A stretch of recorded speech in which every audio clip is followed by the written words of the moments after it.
आज हम जानेंगे कि हमारे अल्फ़ाबेट्स की जो साउंड है वो क्या है।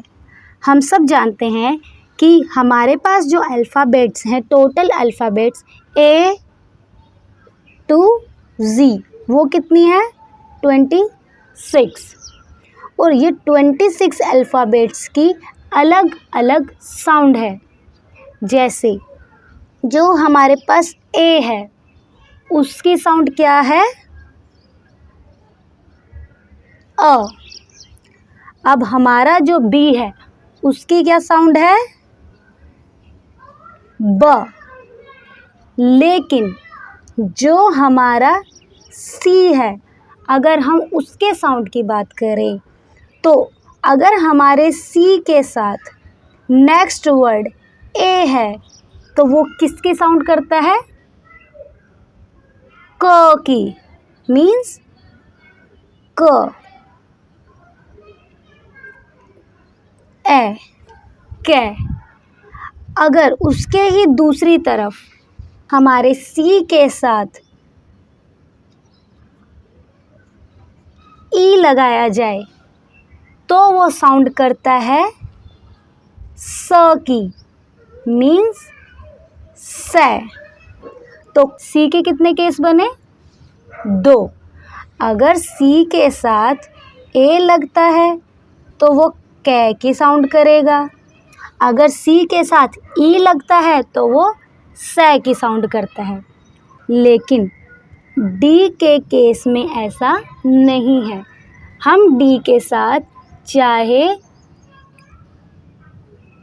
ए लगाएं, चाहे डी के साथ ई लगाएं, ये हमेशा ड की ही साउंड क्रिएट करता है। हमारा जो नेक्स्ट अल्फ़ाबेट है वो है ई। ई अल्फ़ाबेट 2 साउंड प्रोड्यूस करता है, जिसमें ई और ए आता है। अगर हम वर्ड की बात करें इंग्लिश इंजीनियर, तो इसमें ई ने ई की ही साउंड प्रोड्यूस की है। लेकिन अगर हम बात करें वर्ड एंड और एग की, तो उस केस में देखो, आप खुद देखेंगे कि हमारे ई ने ए की साउंड प्रोड्यूस की है। जब भी ई वर्ड के बाद बड़ा वर्ड आए, मीन्स अगर 3 वर्ड से ज़्यादा उसमें अल्फ़ाबेट यूज़ हो और उस ई के बाद एन वर्ड आए तो वो मोस्टली ई की ही साउंड प्रोड्यूस करता है। अब हम देखेंगे, अगर हमने लिखा है ई एन डी एंड, तो उसमें ई के बाद एन है लेकिन वो सिर्फ 3 वर्ड से मिलकर बना है, तो उसने ए की साउंड वर्ड करी है। और अगर हम वर्ड देखें English, E N G L I S H, English word 7 alphabet से मिलकर बना है, इसीलिए यहाँ पर ई ने ई की ही साउंड प्रोड्यूस की है। आई होप आपको ये डिफरेंस समझ आ गया। और जो हमारा एफ है वो किसकी साउंड करता है, फ की। Example F A N, fan.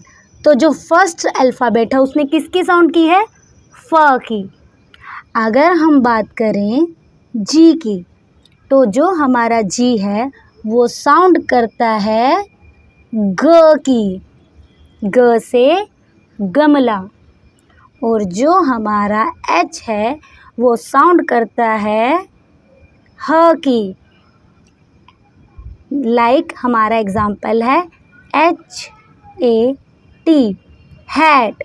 तो पहला अक्षर क्या हुआ, हैट को अगर हम लिखेंगे तो हम ऐसे लिखेंगे, तो इसमें हमारा पहला अक्षर क्या है, एच, और हमने क्या लिखा है, ह।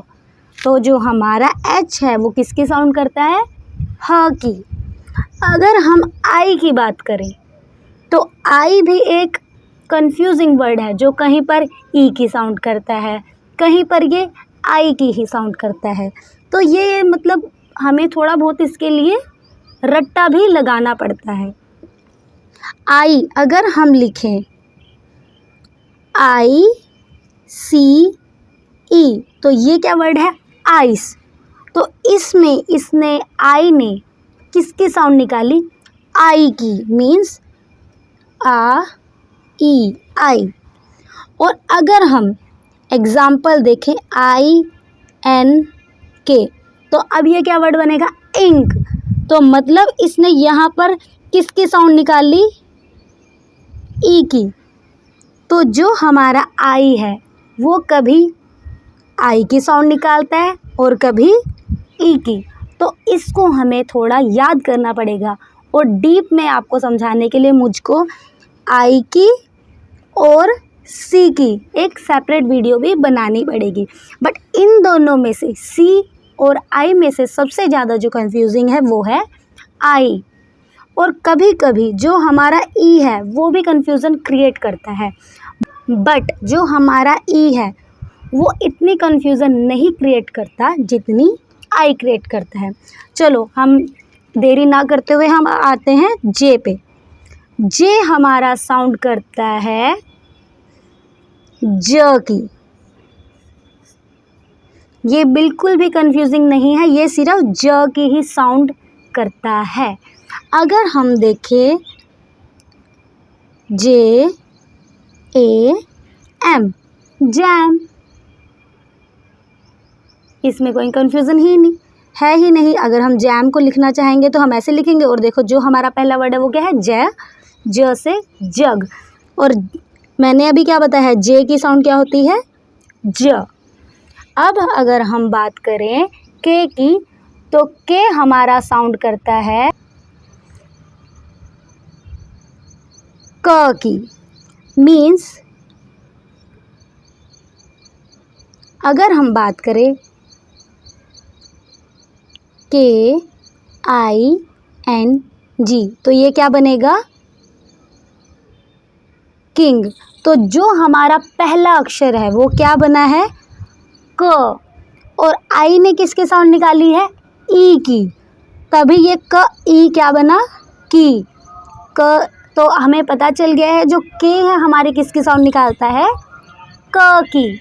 अगर हम एल की बात करें तो जो हमारा एल है वो साउंड क्रिएट करता है ल की। Means LOVE love. तो जो हमारा एल है वो किसकी साउंड निकाल रहा है? ल की। आई होप आपको ये वीडियो अच्छी लगी होगी। तो जितने भी नेक्स्ट अल्फ़ाबेट हैं वो मैं आपको नेक्स्ट वीडियो में बताऊंगी। Okay, thanks for watching.